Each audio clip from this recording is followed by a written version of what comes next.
Hello and welcome to Thrive. Today we're going to talk about meditation, mindfulness and reflection.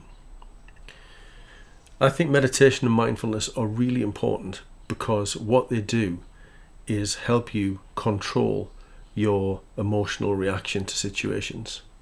Helps you have a kind of balanced view. If you're a competent mindfulness and meditation practitioner, and that doesn't take as much as you think it will, it's not as scary as it sounds, then your emotional responses to things are maybe more measured.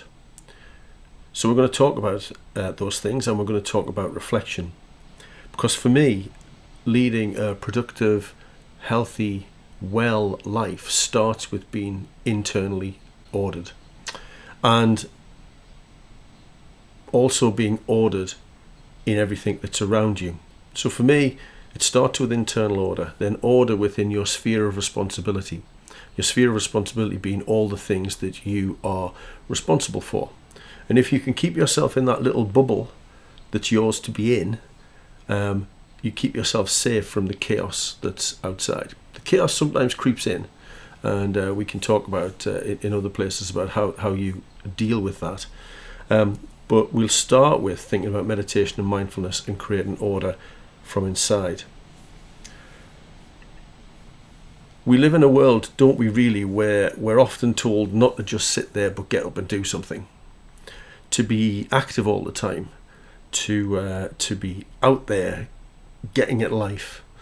And what's most important, I think, is to have a balanced life. And part of that balance is rest and recuperation, and meditation is one of the things that can help you with that. So how about, instead of don't just sit there and do something, how about don't just do something, but sit there and see how that helps. So we've got these things, meditation and mindfulness, and I want to align them to reflection. Reflection's an important part of professional life. I'm a social worker by profession, and I know reflection has a big part in teaching to play as well. So in professional life like that, reflecting on what you've just done and what you might do differently are really important, and there are elements of that in meditation and mindfulness as well. So meditation is kind of the hardcore bit, the bit that probably for most people sits within a kind of spiritual dimension, where you're meant to be transcending, and you're meant to be switching off your mind to everything and thinking of absolutely nothing. Now, for anybody who's tried meditation before, what you realize is that that's really, really hard to do. It's really, really difficult because thoughts keep kind of creeping in to your head. And when you're meditating, what's best to do with those is just to let those thoughts come, acknowledge them, and kind of let them go again. And I'll talk a little bit about that when I talk about breathing in a little while.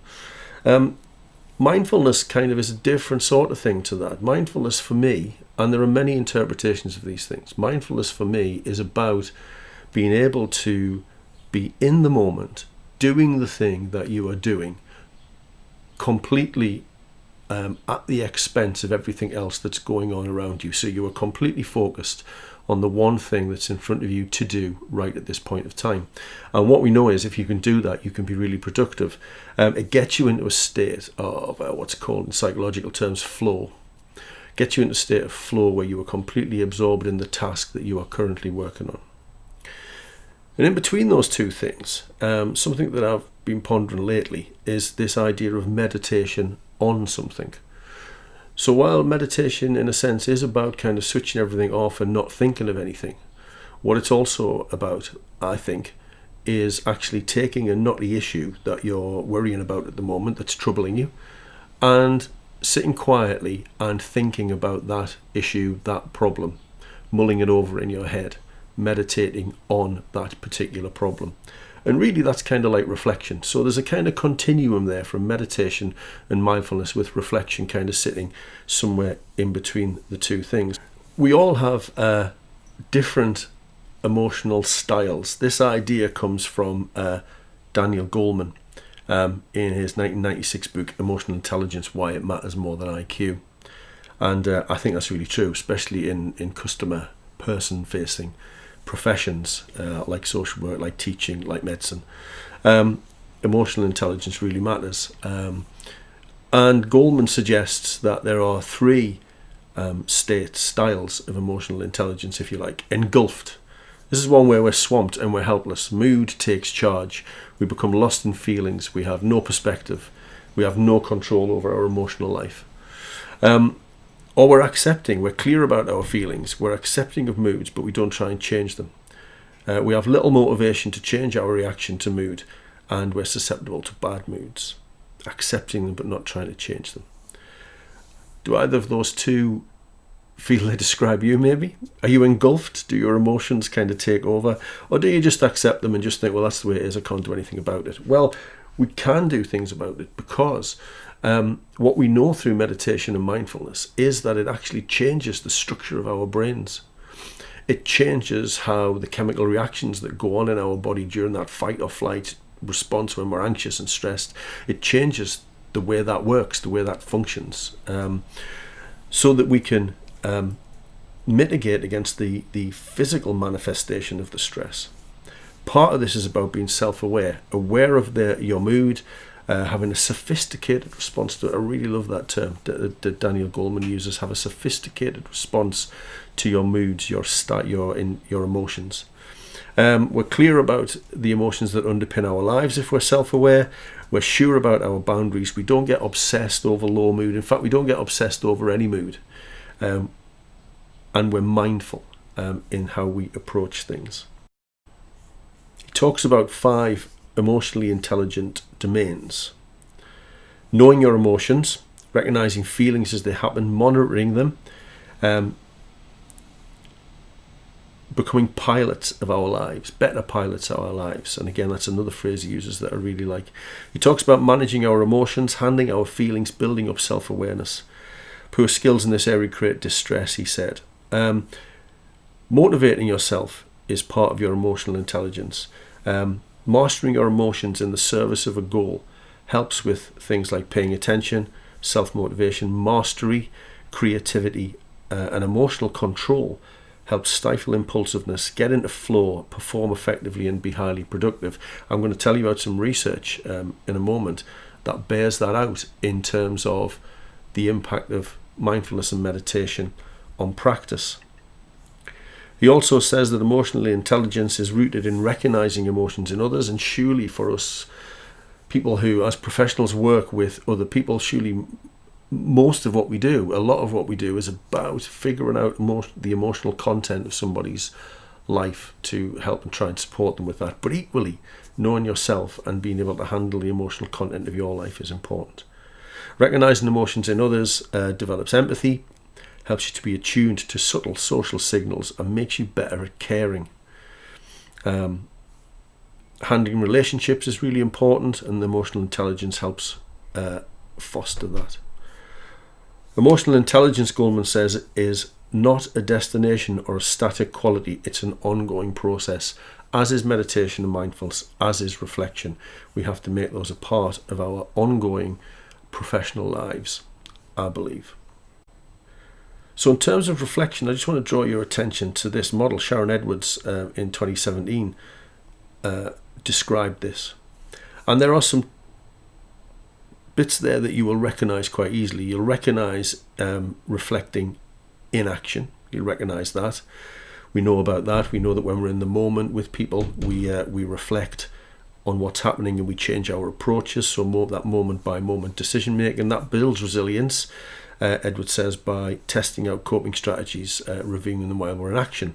We also do that on action. So we think afterwards about what went well, what didn't go well, why we were doing the things we were doing, what could we do differently next time, building up our resilience through analysis and critical thinking.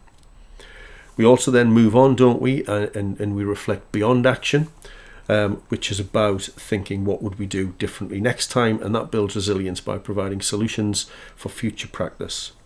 But she also talks about reflecting before action. She talks about reflecting on what our experiences have already been and what we know about the situation that we're about to go into. So you think about what you want to reflect on, you think about what's valuable and special to you in this situation, what have you brought forward with you, what are you going into?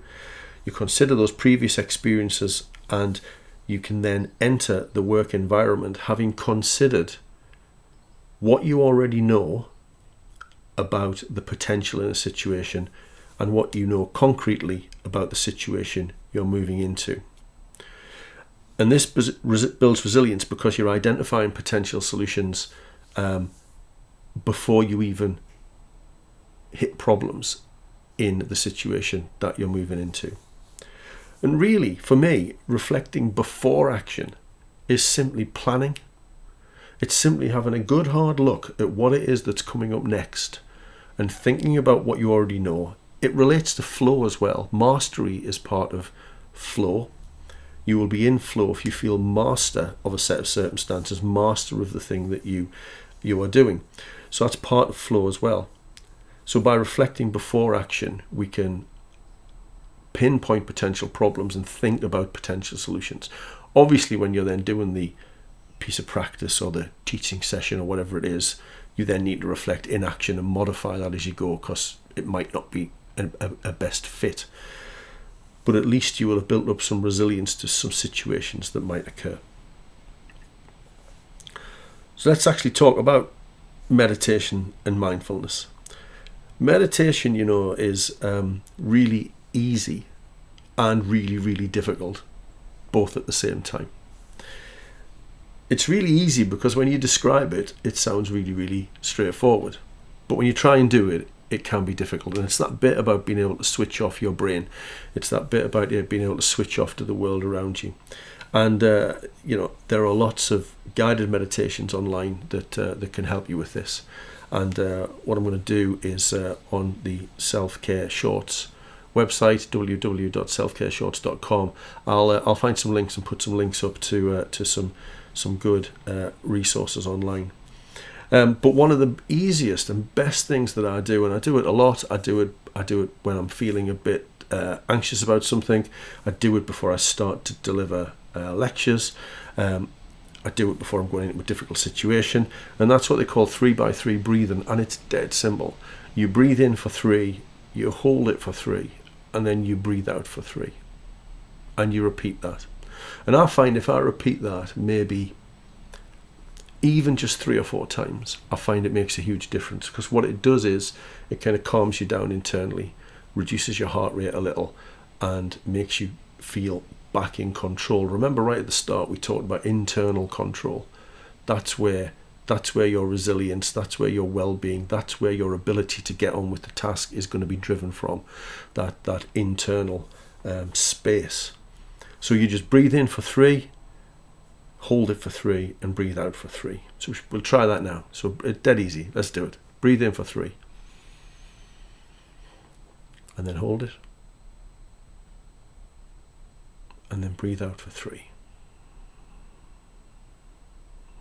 Let's do it again. Breathe in for 3. Sometimes helps to close your eyes. Hold it for 3. Breathe out for 3. One more. Breathe in for 3. Hold it for 3. And breathe out for 3. And I hope what you're feeling there already is a real positive kind of shift in your internal space.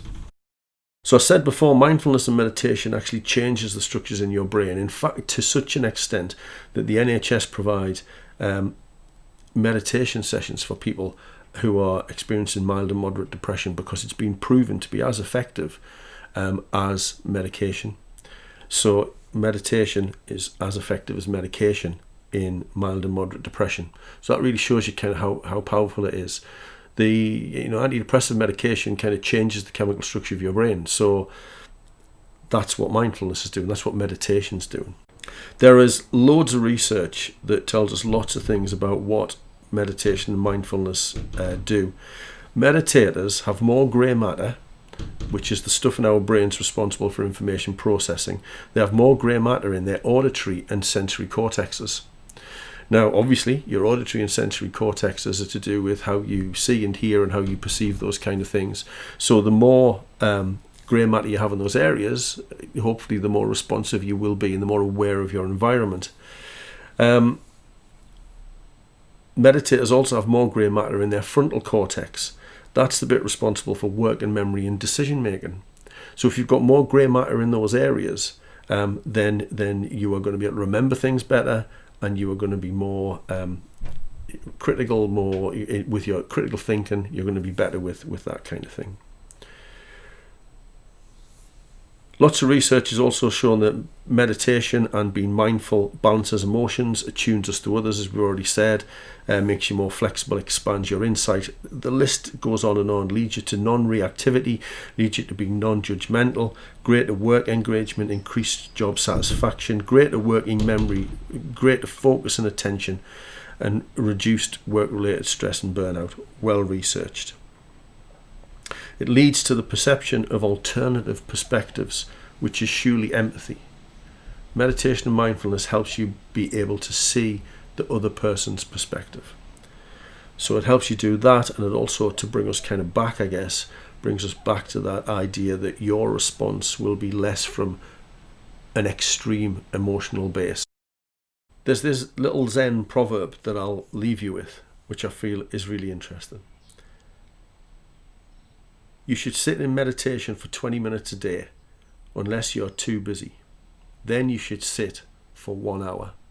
And I think this is so true, and that's why I love it, because the people that need this the most are the people that don't have time for it.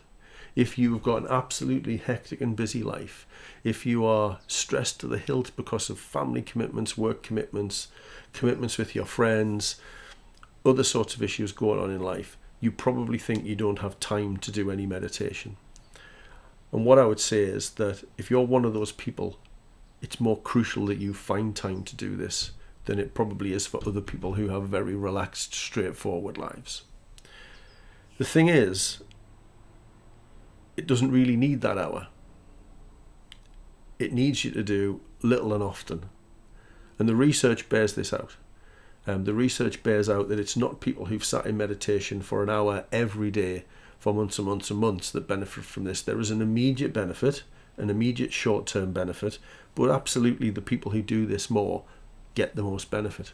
One piece of research showed that when people meditated for a couple of months, even if they stopped meditating, the impact on their brain continued across the next 2 or 3 months. So if you can get into the habit for just 5 or 10 minutes a day of meditating, or let's just call it sitting quietly. Sit quietly with your thoughts. Try and think of as little as possible, or meditate on something. Meditate on something that's going on and just think about that. If we can do that, then that will get us all of those improvements that I've just mentioned. I'm really fond of saying that small steps over a long period of time have big impacts. And I think this is one area where you may not feel a great change from meditating for 5 or 10 minutes a day for a week or a fortnight. But if you keep doing that over time, I'm absolutely confident that you will feel a significantly positive impact. Take care.